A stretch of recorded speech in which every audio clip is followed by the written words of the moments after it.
In 2016, we had a crisis with Haitian immigrants coming to the border of Mexico and the United States. We were not prepared. We have never heard of anything like that because it never happened before. We know people will come to the United States through Florida. You know, we had folks coming via boats, and we have people flying into New York.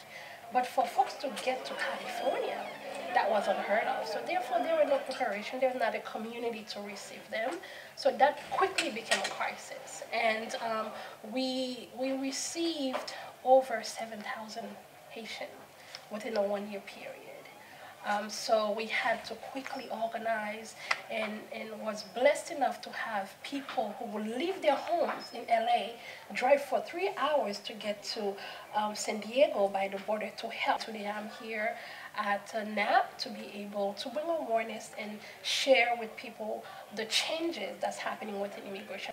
Like our motto says, we are stronger together. It's just one of those things that we want to make sure that the Haitian community here in the States and also at home knows what is at risk for you to leave Haiti to come here with the hope of making it and end up at the border.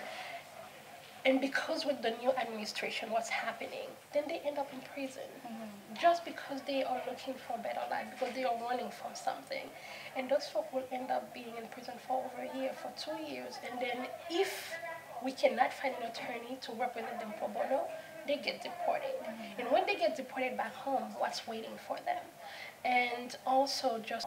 You made an interesting point that historically the migration trends for Haitian immigrants have been entry points in South Florida, I guess I'm assuming also the Northeast, depending how they're arriving. What changed? Why are they coming to California? It's just that they discovered a new route. A lot of Africans were taking the route, a lot of South Americans were taking the route, and of course when the Haitians found about it, they also risked their lives to do that. And the sad part is that at least 20% of them die on the way. And what does this route look like? It's terrible because most of them will leave Haiti. They will end up in the Dominican Republic, and then they will make their way to Brazil. A lot of them are folks after the earthquake, right? You know, Brazil opened up and received a lot of Haitian refugees. And then from there, when they found out that they can look up, they can look north from Brazil, they literally cross 10 countries. Wow. From Brazil to Panama, to Ecuador, to Nicaragua, to Panama, to Colombia, and come all the way up to Mexico, and then on foot to Mexico and get there. Yeah, yo marché, sorti Brésil, arrivé aux États-Unis. And I imagine this is not a cheap It is not cheap. Trip. It is not a cheap trip. Some of them spend 1,000. Some of them spend 1,500. Some of them spend 2,000. But it's the desperation of having nothing else, of having the hope that, okay, if we make it here, I'm trying to give something better to my children. We met one gentleman, and he came with 2 daughters. One that was 2 years old, and one I believe was 7 months old. Wow. But when we were talking to him, That just gave me goosebumps. I still cannot comprehend it myself, because in my privilege, right, I felt like I would have been dead the first 30 minutes of the trip, literally, because of when you hear what they are saying. But this man couldn't turn his neck. So we were asking him what happened, but he told us that he had to carry the 2-year-old on his shoulder, and he had to carry the baby on his chest, especially when he's going through Panama. They have to go through the river. Oh my gosh. There is no other way. So because the water is all the way here, he wanted to make sure that his children were safe.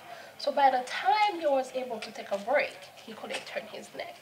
So these are the type of stories that we hear. This is what the people had to go through in their hope, in their dream for freedom. So it's practically 7,000 miles of hope that people have to take just because they are so desperate.